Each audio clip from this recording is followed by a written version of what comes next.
भारतीय जनता पक्षाचे अधिकृत उमेदवार म्हणून आम्ही 30 लोकांना आता एबी फॉर्म दिले. 30 लोकांची उमेदवारीचे आम्ही अर्ज नॉमिनेशन आज दाखल केलेले आहेत. कुणाला महिला उमेदवार ज्या ज्या ठिकाणी महिला आहेत त्या सगळ्या ठिकाणी महिलांचे उमेदवार आम्ही दिलेले आहेत.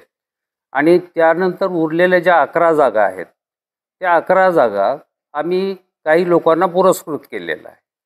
म्हणजे 30 अधिक 11 41 पैकी 41 लोक नगरसेवक पदासाठी आम्ही उभा केलेले आहेत. आणि शिवाय जी आमची नगराध्यक्षाची सीट आहे त्यासाठी की ॲडव्होकेट गोविंद देवकाते यांना आम्ही उमेदवारी भाजपचे अधिकृत उमेदवार म्हणून दिलेली आहे. आमच्या पॅनलमध्ये अत्यंत सक्षम उमेदवार आहेत. उदाहरणार्थ भामे, ॲडव्होकेट भामे असे वकील आहेत, शिकले सवरलेले लोक आहेत, महिला सुशिक्षित आहेत, डॉक्टर महिला आहेत काय, त्याच्यामध्ये चांगले उमेदवार आहेत. आणि आम्हाला खात्री आहे की आम्ही चांगल्या पद्धतीची फाईट देऊ शकू आणि चांगल्या पद्धतीचं यशही मिळू याची आम्हाला पूर्ण खात्री आहे.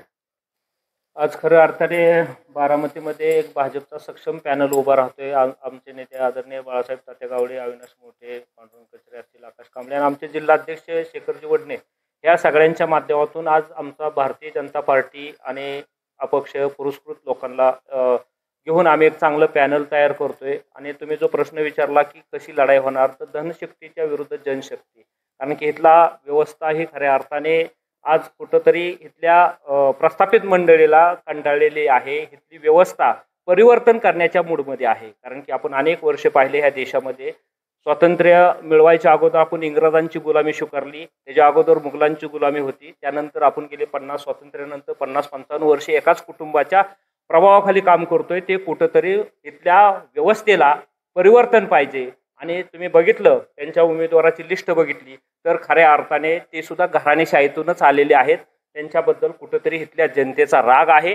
आणि मला खात्री आहे की इथला मतदार मतक्रांतीच्या माध्यमातून इथं परिवर्तनाची दिशा घेईल. आणि आत्ताच आमच्या सर्व प्रमुखांनी सांगितलेले ही निवडणूक साध्यापणाने होणार नाही. आमचे महाराष्ट्रातले सर्व नेतृत्व, आमचे महाराष्ट्राचे सगळे प्रमुख लोकांनी ही सिरियसली निवडणूक घेतलेली आहे. आणि माझ्यासारख्या एका छोट्या कुटुंबातल्या सामान्य कार्यकर्त्याला आज आमच्या प्रमुखांनी जो विश्वास दाखवलेला आहे उमेदवारी देऊन, ही खऱ्या अर्थाने ही भारतीय जनता पार्टी आहे. आमचा चहा विकणारा माणूस सुद्धा ह्या देशाचा पंतप्रधान होऊ शकतो. माझ्यासारखा साध्या कुटुंबातला, सामान्य कुटुंबातला, ओबीसी समाजातला माणूस सुद्धा नगरपालिकेचा नगरसेवक होऊ शकतो आणि नगराध्यक्षाचा उमेदवार होऊ शकतो. हे फक्त घडू शकतं भारतीय जनता पार्टीत. आणि म्हणून भारतीय जनता पार्टी, आज तुम्ही परवा बिहारचं उदाहरण बघितलं तर बिहारमध्ये तुम्ही बघितलं तर संपूर्ण क्रांतिकारक पाऊल पडलं आणि संपूर्ण राज्यामध्ये भारतीय जनता पार्टीची लाट आलेले. महाराष्ट्रातही भारतीय जनता पार्टीची लाट आहे. आज बारामतीचा जर विचार केला तर हा बारामती वेगळा प्रदेश नाही. इथं सुद्धा भाजपा या निवडणुकीमध्ये परिणामकारक आणि क्रांतिकारक निकाल देईल.